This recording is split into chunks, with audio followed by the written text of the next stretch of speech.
Isaías, o profeta, emerge das brumas da antiguidade não como uma figura mítica etérea, mas como um homem de carne e osso, profundamente enraizado na complexa tapeçaria sociopolítica de Judá.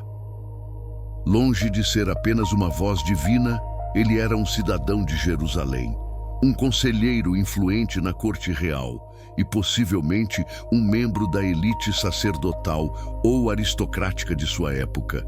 Sua existência foi marcada por uma intensa participação nos eventos que moldaram o destino de sua nação, conferindo-lhe uma perspectiva única sobre o curso da história. Seu nome, Yeshayahu, em hebraico, significa "O Senhor é salvação", um presságio do tema central de sua mensagem profética. Ele não vivia em isolamento, mas interagia diretamente com reis, príncipes e o povo comum, testemunhando em primeira mão a apostasia e a arrogância que permeavam a sociedade. Essa proximidade com o poder e com as mazelas do dia a dia lhe concedeu uma acuidade singular para diagnosticar os males espirituais e políticos de seu tempo, além de uma profunda compaixão pelas consequências do pecado. A documentação biográfica, embora escassa pelos padrões modernos, revela um homem com família, indicando que a vida pessoal de Isaías não estava desassociada de seu ministério. Ele tinha pelo menos 2 filhos, cujos nomes Shear-Jashub, um remanescente voltará, e Maher-Shalal-Hashbaz, rápido ao saque, veloz à pilhagem. Eram em si profecias vivas, sinais divinos caminhando pelas ruas de Jerusalém. Essa dimensão familiar adiciona uma camada de humanidade ao profeta, mostrando-o como alguém que vivia e respirava as verdades que proclamava, enfrentando os desafios cotidianos como qualquer outro. Sua presença na corte o colocava no centro das decisões políticas e religiosas mais importantes, tornando-o um observador privilegiado e, muitas vezes, um participante ativo nos dramas reais. Ele não era um recluso, mas um homem público, cujas palavras e ações tinham um peso considerável no cenário político de Judá. Essa posição elevou a responsabilidade de suas mensagens, que frequentemente desafiavam o status quo e a sabedoria convencional dos governantes. Assim, Isaías não é apenas o autor de uma das mais impactantes profecias messiânicas, mas um indivíduo complexo, com uma vida intrincada e uma personalidade forte. Compreender o homem por trás do mito é fundamental para apreciar a profundidade e a relevância de sua obra.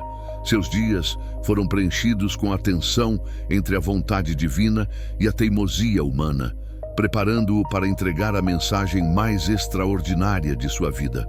A formação de Isaías foi, sem dúvida, privilegiada, condizente com sua provável origem aristocrática ou sacerdotal. Registros históricos e a própria linguagem sofisticada de seus escritos sugerem uma educação esmerada, que incluía não apenas o domínio das escrituras e da lei mosaica, mas também conhecimentos de história, política e talvez diplomacia. Ele possuía a capacidade de se comunicar com reis e líderes em sua própria linguagem, demonstrando familiaridade com as convenções da corte e as intrigas do poder. A família de Isaías, embora não detalhada exaustivamente, era parte integrante da sociedade de Jerusalém no século 8 a.C. Sua esposa é mencionada como a profetisa, Isaías 8:3, indicando que o dom profético poderia ter sido uma característica familiar ou que ela própria exercia um ministério reconhecido. Essa dinâmica familiar, com filhos cujos nomes carregavam significados proféticos, solidificava a mensagem de Isaías dentro de seu próprio lar, tornando sua vida um testemunho contínuo da palavra de Deus. A sociedade da época era um caldeirão de tensões.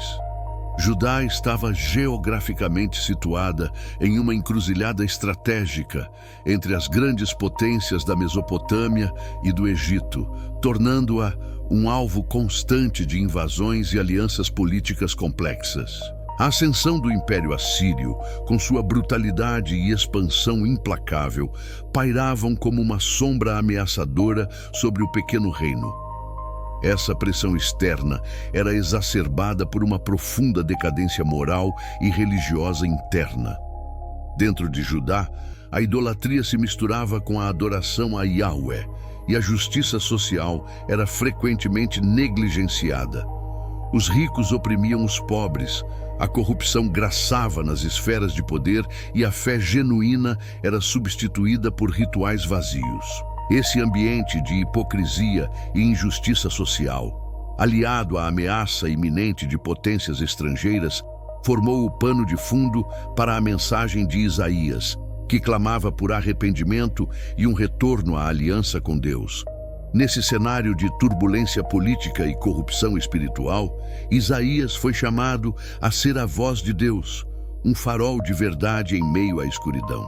Sua formação e seu contexto social não apenas o prepararam para a tarefa, mas também lhe deram a autoridade e a credibilidade necessárias para se dirigir a um povo obstinado e a líderes arrogantes.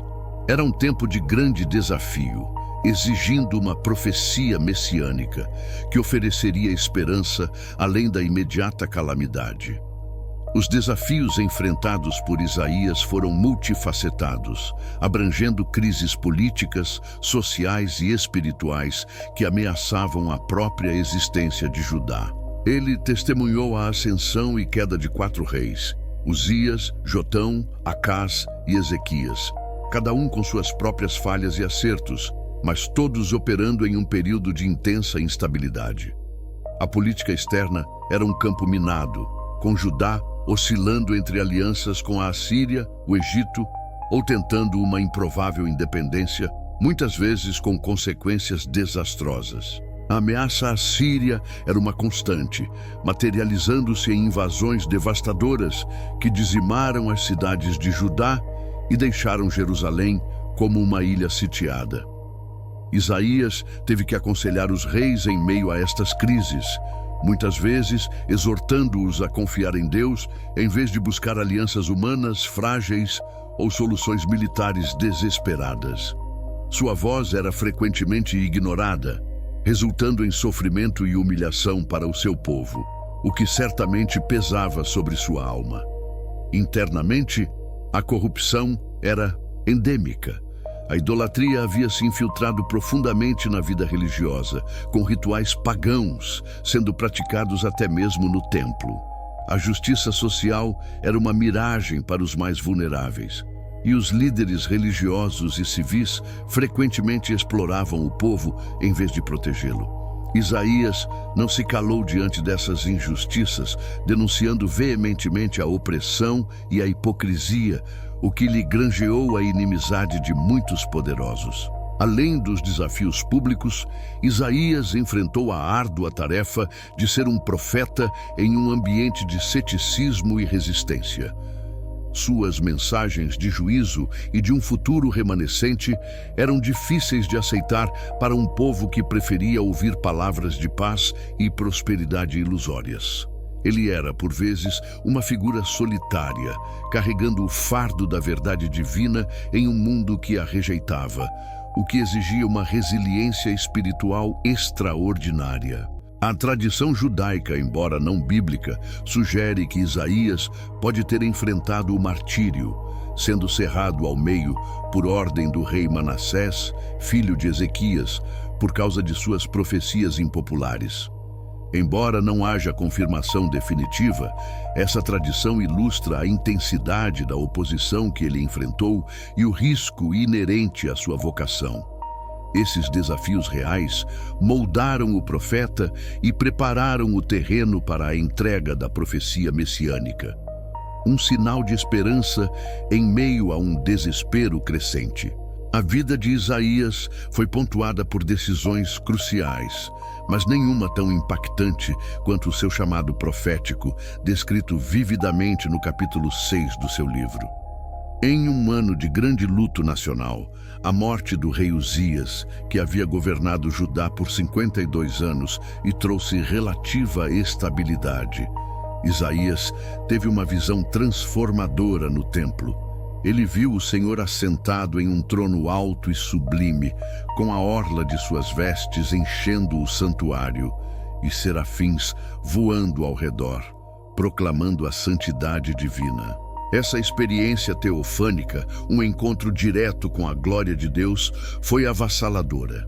Isaías, confrontado com a pureza divina, reconheceu sua própria impureza e a do seu povo, exclamando: "Ai de mim, estou perdido, pois sou um homem de lábios impuros e habito no meio de um povo de lábios impuros, e os meus olhos viram o Rei, o Senhor dos Exércitos."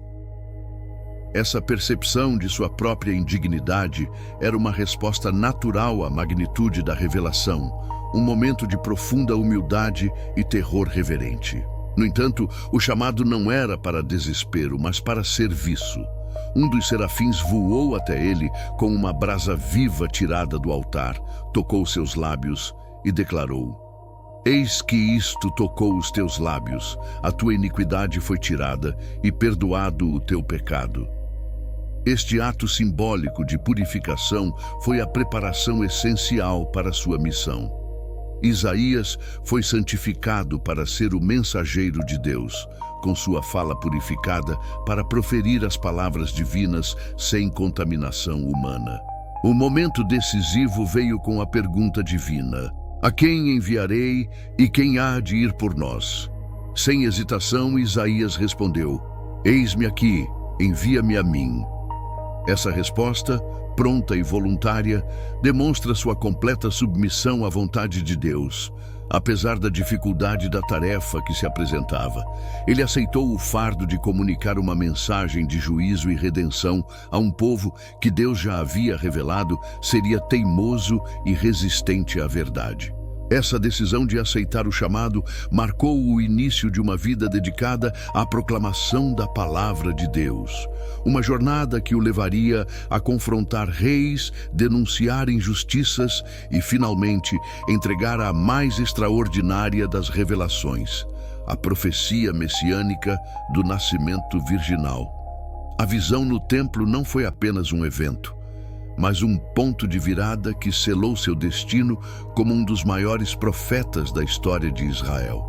Uma das mais dramáticas e cruciais decisões na vida pública de Isaías ocorreu durante a guerra Sírio-Efraimita, por volta de 734 a.C. O rei Acaz de Judá enfrentava uma ameaça existencial, uma aliança entre o reino de Israel, Efraim, e a Síria, Arã, que pretendia depô-lo e instalar um governante títere. O medo paralisava Acaz e seu povo, que tremiam como as árvores do bosque se agitam com o vento. Era um momento de desespero e incerteza, onde a fé parecia ter abandonado a nação. Nesse cenário de terror, Deus enviou Isaías para se encontrar com Acaz.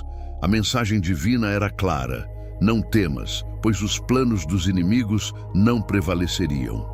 Para fortalecer a fé vacilante do rei, Isaías, sob instrução divina, ofereceu um sinal extraordinário. "Pede um sinal ao Senhor teu Deus. Pede-o quer nas profundezas, quer nas alturas." Era uma oportunidade para Acaz testemunhar o poder de Deus e consolidar sua confiança na proteção divina. No entanto, a resposta de Acaz foi um misto de falsa piedade e teimosia orgulhosa. Ele recusou o sinal, declarando: "Não o pedirei, nem tentarei ao Senhor." Embora parecesse uma demonstração de reverência, era, na verdade, uma recusa em confiar em Deus, preferindo depender de suas próprias estratégias políticas e militares, que incluíam uma perigosa aliança com a Assíria. Essa decisão de Acaz foi um ponto de inflexão, um ato de desobediência que teria consequências duradouras. A recusa do rei não impediu o plano divino. Diante da incredulidade de Acaz, Isaías proferiu então uma das mais conhecidas e enigmáticas profecias messiânicas de toda a Bíblia. Portanto, o mesmo Senhor vos dará um sinal. Eis que a Virgem conceberá e dará à luz um filho e o chamará Emanuel. Isaías capítulo 7, versículo 14. Essa proclamação não era apenas para Acás, mas uma mensagem que ressoaria através dos séculos, carregada de um significado muito além da crise imediata. A entrega dessa profecia foi um ato de coragem e fidelidade de Isaías, que se manteve firme na palavra de Deus, mesmo diante da resistência real. Essa decisão de proclamar o sinal do Emanuel, mesmo quando rejeitado, solidificou sua posição como um profeta inabalável. Era o prenúncio de um evento que mudaria a história, a promessa de um nascimento virginal que séculos depois se tornaria a pedra angular da fé em um Messias promessa bíblica. A profecia messiânica de Isaías, que declara: eis que a Virgem conceberá e dará à luz um filho e o chamará Emanuel, é um dos versículos mais debatidos e interpretados de toda a Bíblia. Para compreendê-la plenamente, é crucial analisá-la em seu contexto imediato, o diálogo entre Isaías e o rei Acás, conforme detalhado na parte anterior. O sinal foi dado especificamente para Acás e sua geração, como uma garantia da proteção divina contra a ameaça sírio-efraimita. No hebraico original, a palavra utilizada é Alma, LMH, que significa uma jovem mulher em idade de casar, frequentemente uma virgem, mas não necessariamente. O termo enfatiza a juventude e o estado solteiro da mulher. A profecia, em seu cumprimento inicial e mais imediato, indicava que antes que a criança nascesse e tivesse idade suficiente para discernir entre o bem e o mal, as terras dos reis que ameaçavam Judá seriam devastadas. Este aspecto temporal era fundamental para Acás. Portanto, o Emanuel, que significa Deus conosco, servia como um duplo sinal. Primeiro, uma confirmação da presença protetora de Deus para o rei Acás, assegurando que Judá não seria destruída pelos seus inimigos. Segundo, a criança nascida da alma seria um lembrete vivo da intervenção divina. Muitos estudiosos sugerem que a própria esposa de Isaías ou outra mulher jovem da corte poderia ter sido a Alma nesse cumprimento inicial e que o filho nascido seria um sinal para Acás. Contudo, a grandeza das profecias messiânicas reside em sua capacidade de ter múltiplos níveis de cumprimento, estendendo-se para além do horizonte imediato. A linguagem e o simbolismo empregados por Isaías frequentemente apontavam para um futuro mais distante e grandioso. A menção de Emanuel e a natureza extraordinária do sinal sugeriam uma profundidade que transcenderia a crise política do século VIII a.C., apontando para um evento de proporções divinas. Essa dualidade de cumprimento é a chave para entender como Isaías se tornou a base para a crença no nascimento virginal de Jesus. Embora houvesse um cumprimento inicial para Acás, a promessa de Deus conosco e o caráter singular da alma carregavam uma ressonância profética que aguardava uma realização mais plena. O mistério desse versículo estava apenas começando a se desdobrar, preparando o palco para uma revelação ainda maior que mudaria a história. O debate em torno do termo Alma, em Isaías capítulo 7, versículo 14, é central para a compreensão da profecia messiânica e sua relação com o nascimento virginal de Jesus. Embora Alma se refira a uma jovem mulher, a ausência de um artigo definido no hebraico, a virgem, e a possibilidade de se referir a uma mulher casada que ainda não teve filhos gerou discussões significativas. No entanto, o peso da interpretação se inclinou dramaticamente com a tradução da Septuaginta. A Septuaginta, a tradução grega do Antigo Testamento hebraico, foi produzida por volta do século III a.C. por estudiosos judeus. Quando chegaram a Isaías capítulo 7, versículo 14, eles optaram por traduzir Alma para Parthenos, uma palavra grega que significa inequivocamente virgem. Essa escolha não foi arbitrária. Ela reflete uma compreensão mais profunda da natureza extraordinária do sinal que estava sendo prometido, sugerindo que o cumprimento mais completo envolveria um milagre.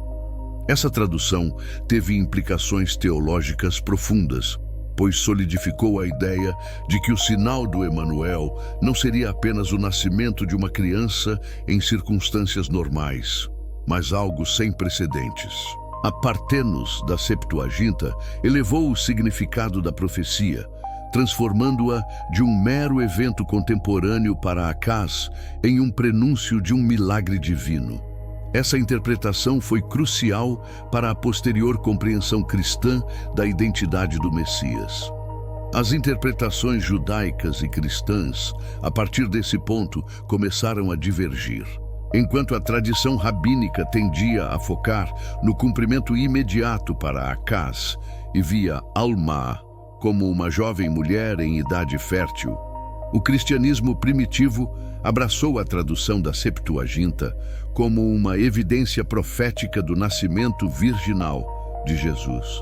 Essa diferença não é meramente linguística, mas reflete visões distintas sobre a identidade e a natureza do Messias prometido. O mistério em torno do nascimento virginal é, portanto, intrinsecamente ligado à maneira como a profecia messiânica de Isaías, capítulo 7, versículo 14, foi entendida e transmitida ao longo dos séculos. A escolha da palavra Parthenos na Septuaginta não foi apenas uma tradução, mas uma interpretação inspirada que abriu as portas para a compreensão de que o sinal prometido seria, de fato, um milagre divino. Esse detalhe se tornaria um pilar fundamental da fé cristã, revelando a singularidade do Messias, promessa bíblica. A profecia messiânica do nascimento virginal de Isaías capítulo 7, versículo 14, não surgiu em um vácuo. Ela se inseria em um contexto mais amplo de esperança e expectativa messiânica em Israel. Desde as promessas a Abraão, a Davi e a outros patriarcas e profetas, o povo de Deus aguardava um grande libertador, um rei que restauraria o reino, traria justiça e paz e estabeleceria o domínio eterno de Deus na terra. Essa expectativa era um fio dourado que percorria toda a história e as Escrituras de Israel. O livro de Isaías, em particular, é rico em outras profecias messiânicas que pintam um quadro mais detalhado desse futuro rei.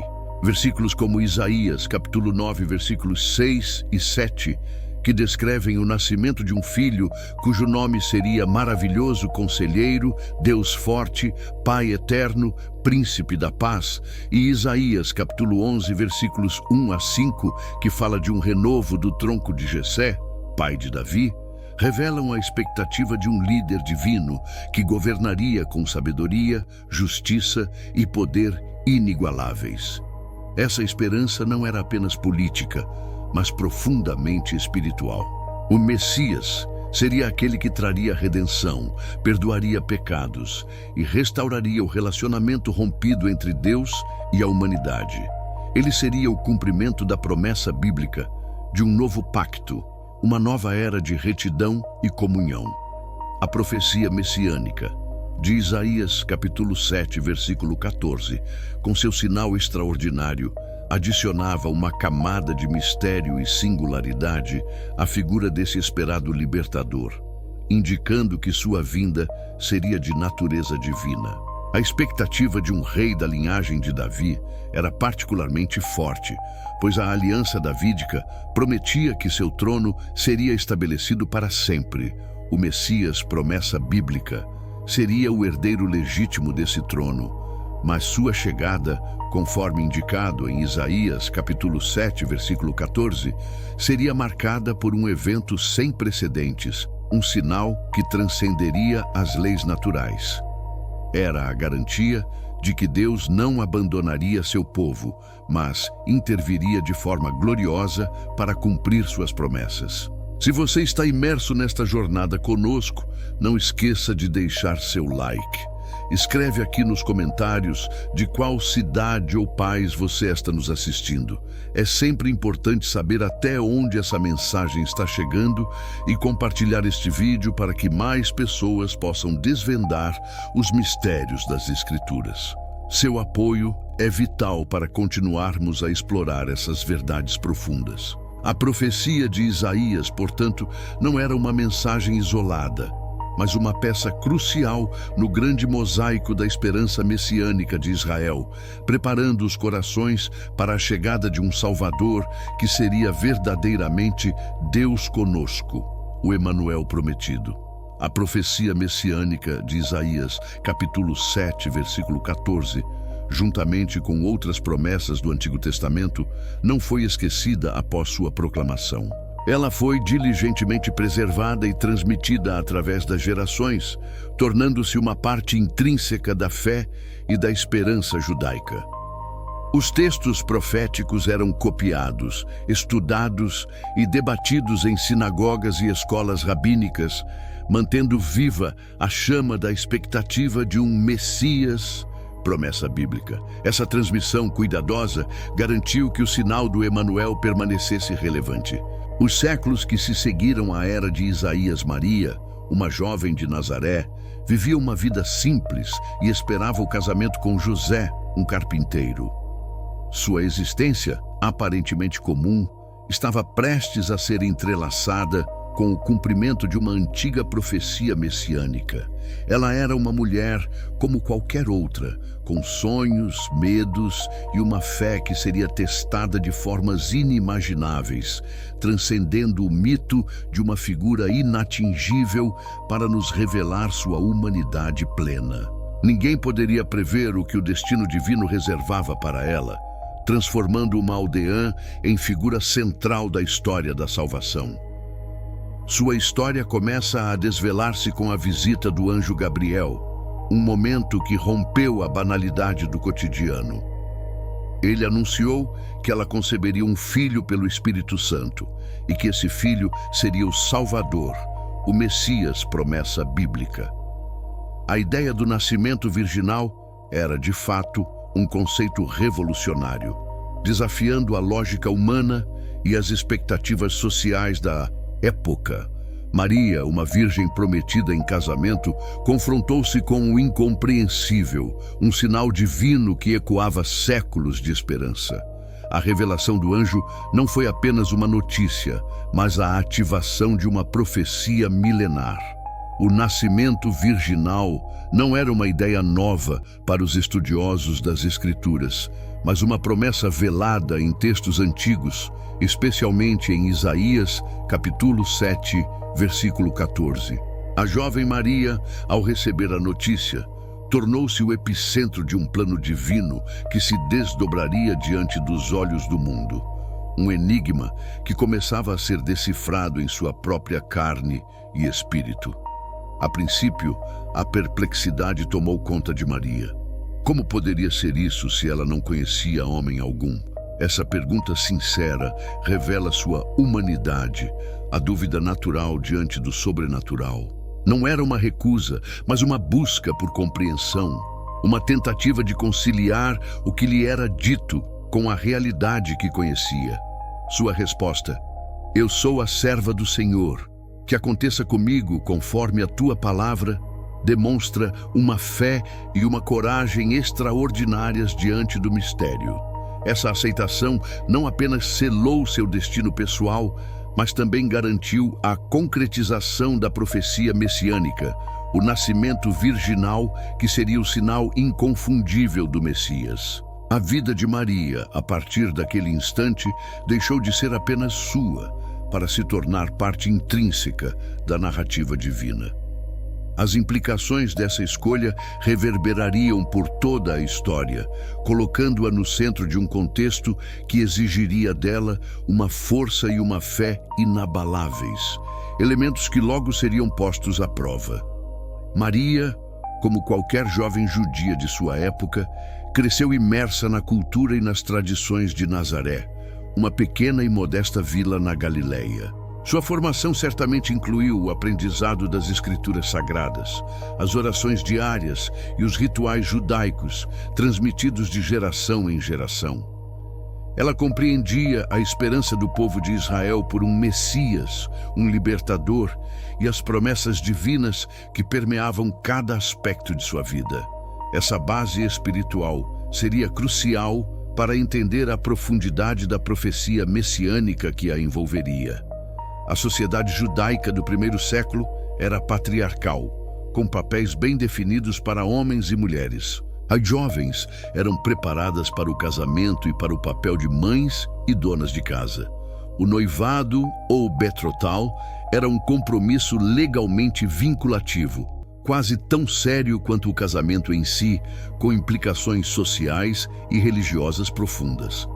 A honra da família era primordial, e qualquer desvio das normas morais poderia trazer vergonha e severas consequências, um contexto que realça a magnitude do desafio do nascimento virginal. Dentro desse cenário cultural e religioso, a notícia de uma gravidez antes do casamento era devastadora.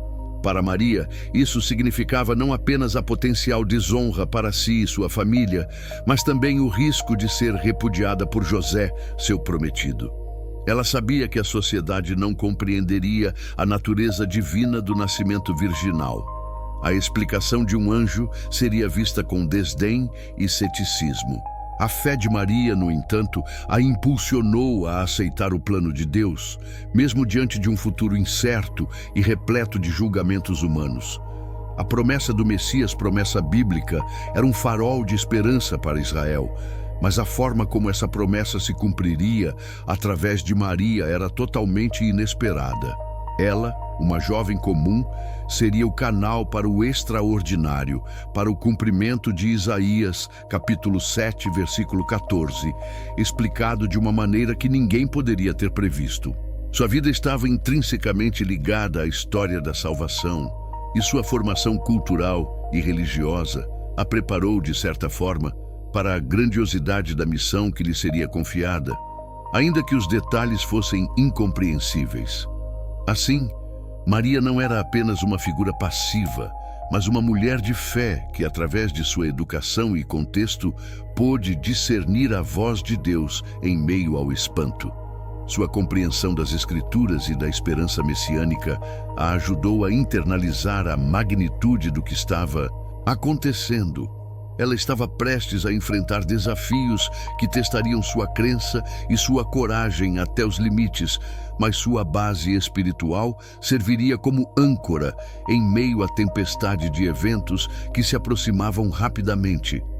A aceitação de Maria ao anúncio angelical desencadeou uma série de desafios humanos e sociais que testaram sua fé. O primeiro e mais imediato obstáculo foi a gravidez antes do casamento, um escândalo em sua comunidade judaica. A desonra e o ostracismo social eram ameaças reais, e a reputação de Maria e de sua família estava em jogo. A incompreensão do nascimento virginal seria avassaladora, e ela precisaria de uma força interior e uma confiança divina para enfrentar o julgamento público. José, seu noivo, enfrentou um dilema igualmente angustiante. Sendo um homem justo, ele não queria expor Maria à vergonha pública, mas também não podia aceitar uma situação que, aos olhos da lei, seria adulterina. Sua decisão inicial de repudiá-la secretamente demonstra a seriedade da situação e a pressão social que ambos enfrentavam. Somente a intervenção divina, através de um sonho, revelando a José a verdade do nascimento virginal e a natureza da profecia messiânica, pôde acalmar seu coração e guiá-lo a aceitar Maria e seu filho. Pouco antes do nascimento de Jesus, um decreto de César Augusto exigiu que todos se registrassem em suas cidades de origem para um censo. Isso forçou Maria e José a fazer uma longa e árdua jornada de Nazaré a Belém, a cidade natal de José. Para uma mulher grávida e em estágio avançado, essa viagem era um desafio físico imenso, adicionando uma camada de dificuldade a uma situação já complexa. A providência divina, no entanto, estava em ação, pois Belém era o local profetizado para o nascimento do Messias. Ao chegarem a Belém, a realidade da viagem e do censo se impôs brutalmente. Não havia lugar para eles na estalagem. A cena de Maria, prestes a dar à luz, sem um local adequado, é um lembrete vívido da humildade e das dificuldades que cercaram o nascimento do Salvador. O Messias, promessa bíblica, veio ao mundo em condições precárias, longe do esplendor que muitos esperavam, cumprindo uma parte essencial da profecia messiânica em um cenário de simplicidade e adversidade. Esses obstáculos não eram meros acasos, mas parte do plano divino, revelando a profundidade da fé de Maria e José. Eles enfrentaram julgamento, deslocamento e privação, mas sua obediência e confiança em Deus permaneceram firmes.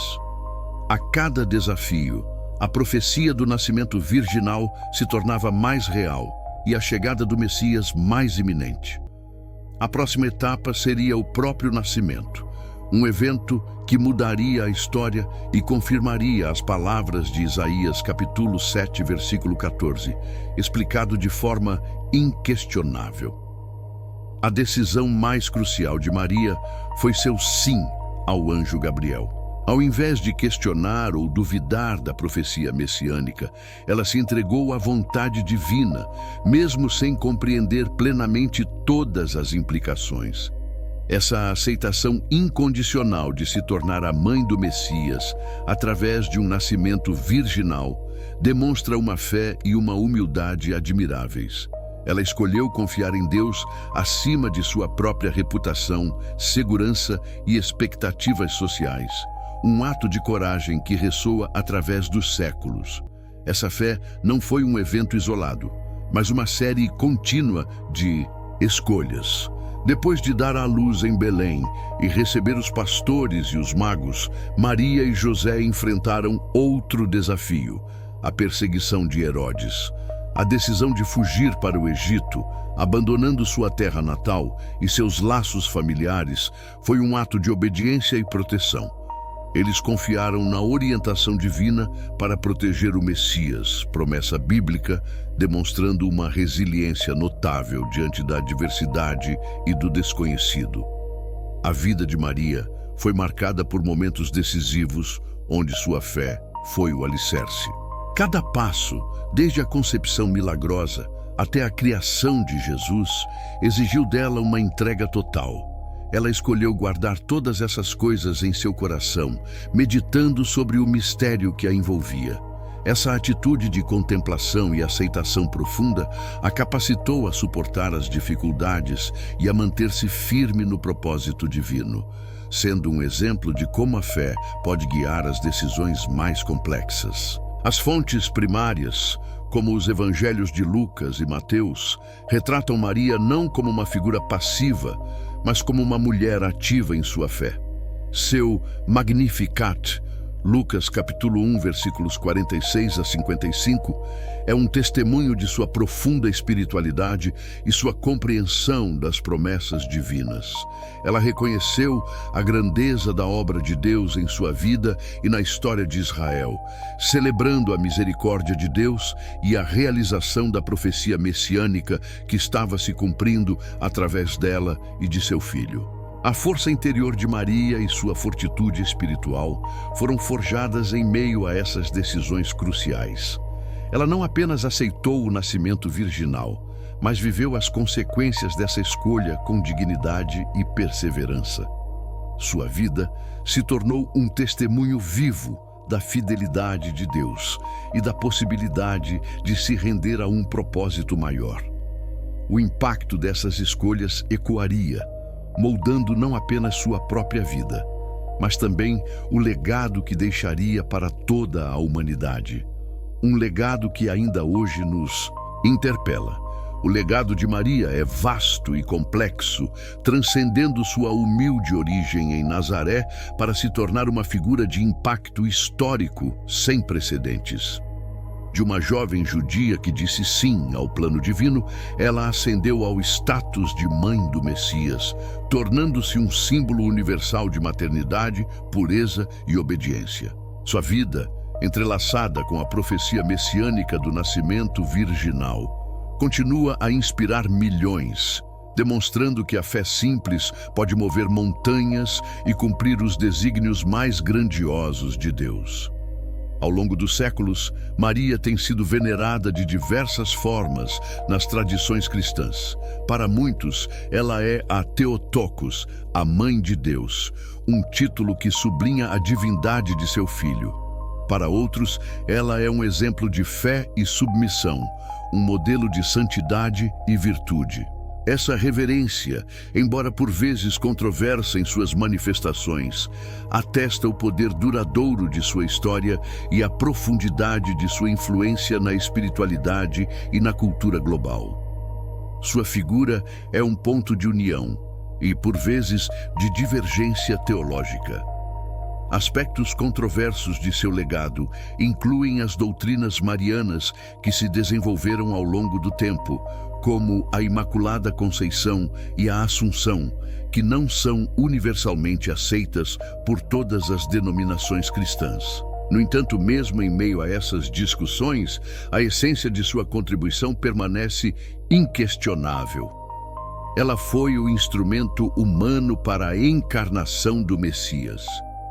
Sua disposição em aceitar o nascimento virginal foi o ponto de virada para a história da salvação, um evento seminal que redefiniu a relação entre Deus e a humanidade.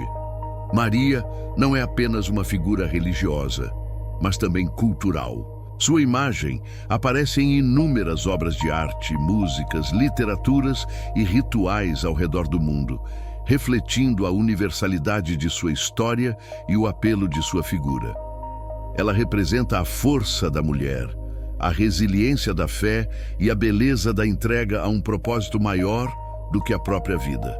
Sua influência se estende muito além dos dogmas, tocando corações e mentes em diversas culturas e épocas. Seu legado é complexo porque é multifacetado.